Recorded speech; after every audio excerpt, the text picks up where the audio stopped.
अन्य सब सामग्रियों के अभाव में 100 सुपारियों के द्वारा भी पूजन और अर्घदान किए जा सकते हैं।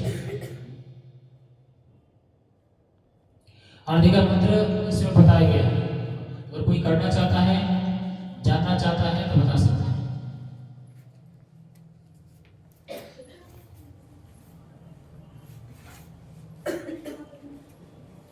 फिर आगे कहते हैं सच्चिदानंद स्वरूप श्री कृष्ण। देखो मैंने अभी आपको बताया है, उसमें भी वही वर्णन आ रहा है कि सच्चिदानंद स्वरूप श्री कृष्ण आप बड़े दयालु हैं। हम आश्रयहीन जीवों के आप आश्रयदाता हुए, आप ही हमें आश्रय दे सकते हैं। क्या कहा जा रहा है? महर्षि पुलक से उनके शिष्य जो है वो पूछते हैं कि हम भौतिक जगत में पाप कर रहे हैं और उस पाप कर्म से मुक्ति का कोई उपाय बताइए।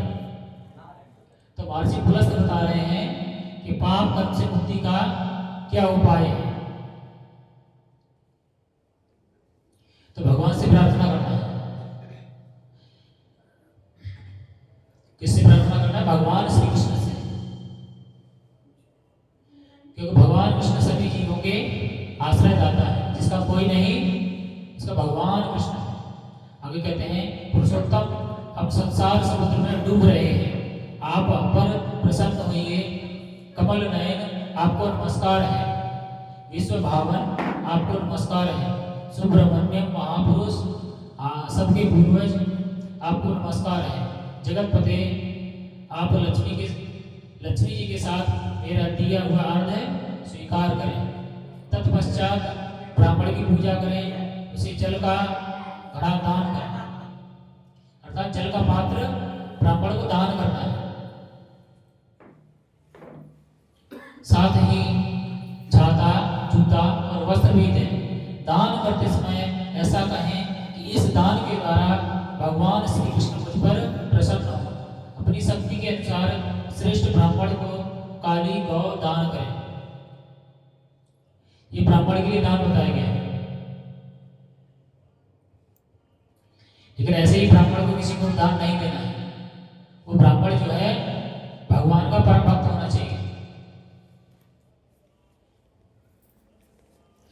ऐसा नहीं है कि ब्राह्मण के नियमों का पालन करता नहीं, आप उसको दान देने पहुंच गए, उस दान का कोई अर्थ नहीं।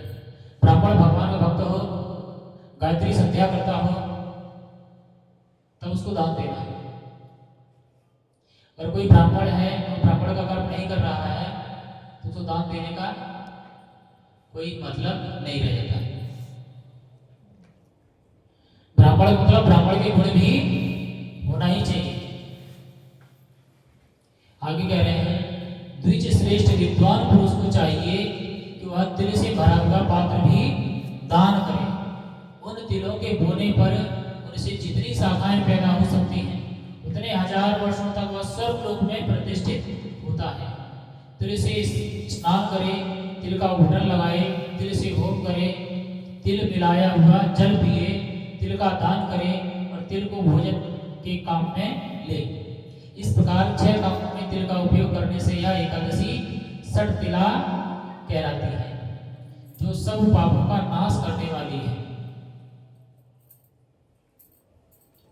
इतना सारा एकादशी के बारे में वर्णन है।